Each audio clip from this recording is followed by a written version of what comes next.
Pessoal, aqui nós temos as 4 últimas regras, né?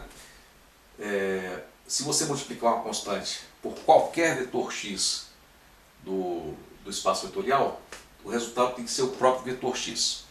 A outra, se você multiplicar duas constantes e multiplicar esse produto por x, então o resultado vai ser o mesmo que se você multiplicar primeiro essa constante pelo x e a constante pelo resultado. É como se fosse uma lei distributiva meio misturada, né, de constantes e vetores.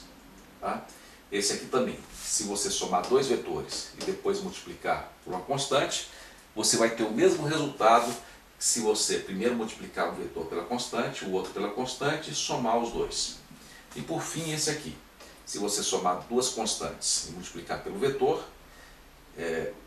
o resultado vai ser igual. O mesmo que se você primeiro multiplicar essa constante por esse vetor, essa constante aqui está errado, pelo mesmo vetor, né? E depois somar os dois produtos. Por enquanto, pessoal, vocês devem ficar um pouco desconfortáveis de por que eu estou enunciando essas regras óbvias. Mas o que eu quero dizer é o seguinte: na álgebra linear, embora a gente tenha criado uma operação de soma, né, que é simplesmente somar os componentes, e de produto, que é simplesmente multiplicar os componentes pelos componentes a constante pelos componentes do vetor, nem sempre é assim. Tá? Nós vamos ver que existem definições que podem ser mais complicadas. O mais pode ser uma operação mais complicada que a soma. O produto por constante pode ser uma operação mais complicada do que essa que a gente viu aqui. Mas, se essas 8 regras forem satisfeitas, embora elas não sejam a soma e a multiplicação usuais que a gente está acostumado, a gente pode usar toda a matemática da álgebra linear para esse sistema. Tá?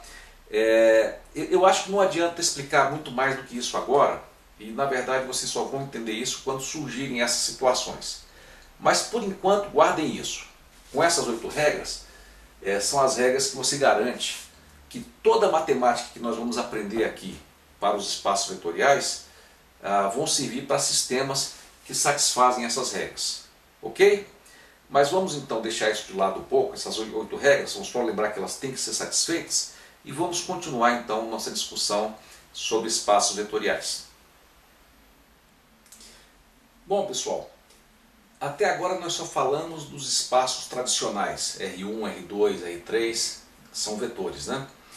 Mas existem muitos outros tipos de espaço. Só para dar alguns exemplos, eu vou apresentar alguns aqui para vocês. Um espaço que às vezes aparece é o espaço M, por exemplo, de todas as matrizes 2×2 reais. Então, os vetores, né, os vetores desse espaço seriam qualquer matriz que tenha 4 componentes com números reais. Né? Qualquer componente que tenha números reais. Então eu tenho uma definição, né, de todos esses componentes. Eu defino as operações de multiplicação, né? Por exemplo, 3, eu defino que a regra de multiplicação é simplesmente você multiplicar o 3 por cada componente. E eu defino que a regra da soma é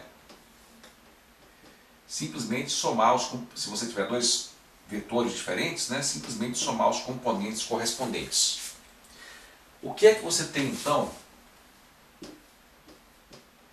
O que você tem que fazer então para mostrar que M é um espaço vetorial?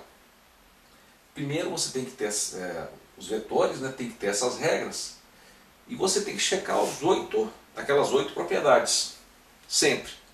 E os exercícios do livro vão pedir para vocês fazerem isso. Tá? E é fácil mostrar que essas propriedades se aplicam para esse conjunto aqui.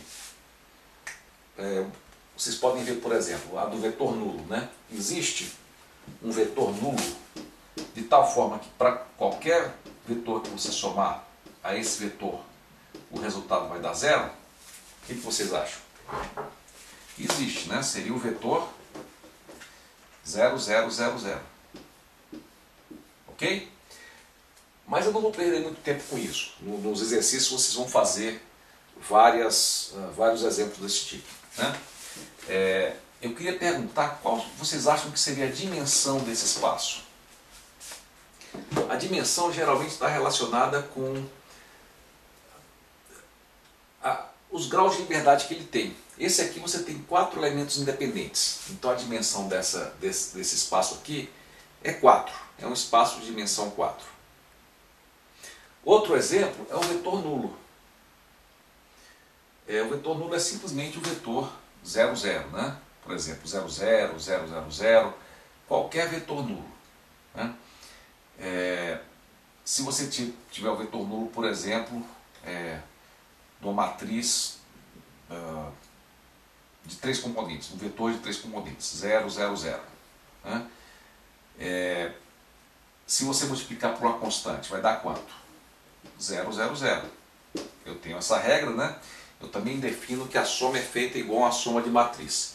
Se eu somar o vetor nulo com o vetor nulo, vai dar o quê? O próprio vetor nulo, que está no meu espaço. Então está satisfeita essa regra. E aí você chega a todas aquelas 8 regras dos espaços vetoriais. Ok? E qual seria a dimensão do vetor nulo? Seria a dimensão 0. Né? Não dá para fazer realmente muita coisa com espaço formado só pelo vetor nulo. Mas ele segue todas as regras, né? Todas as 8 regras, então é um espaço vetorial. Outro espaço que é muito usado, pessoal, é o seguinte. Seriam todas as funções reais possíveis. Por exemplo, essa aqui seria um vetor do espaço, essa função. Essa outra função, x ao quadrado, seria outro vetor do espaço. Essa aqui, senoide, seria outro vetor do espaço. Você teria que definir o seguinte, a multiplicação. O que seria a definição da multiplicação? A vezes f de x. Seria multiplicar o x ponto a ponto em todos os pontos que ela existe. O resultado vai ser uma função que também é uma função real. Então isso está satisfeito. A soma também. Você define que você somar duas funções é simplesmente você somar o resultado ponto a ponto.